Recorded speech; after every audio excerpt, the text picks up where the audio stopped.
Ghibli ঝড়ে কাঁপছে গোটা বিশ্ব।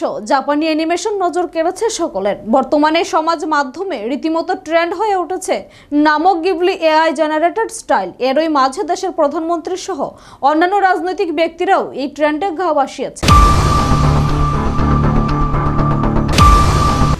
রাজনৈতিক ব্যক্তিত্বদের সেই অ্যানিমেটেড ছবিগুলি নেট দুনিয়ায় ভাইরালও হয়ে গিয়েছে।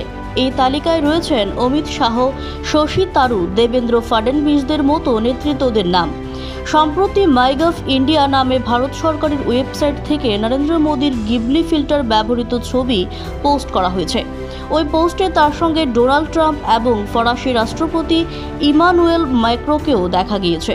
এছাড়াও দেশের বিরোধী দলের নেতা শশী থারুর এই ট্রেন্ডের স্রোতে বয়ে গিয়েছেন।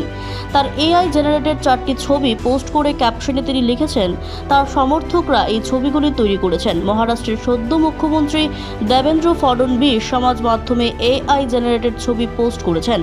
ওই ছবিতে তার সঙ্গে প্রধানমন্ত্রীকে দেখা যাচ্ছে। ছবির ক্যাপশনে তিনি লিখেছেন, টেকনোলজি আমাদের অবাক করতে থাকে। Bureau report, Asian Times.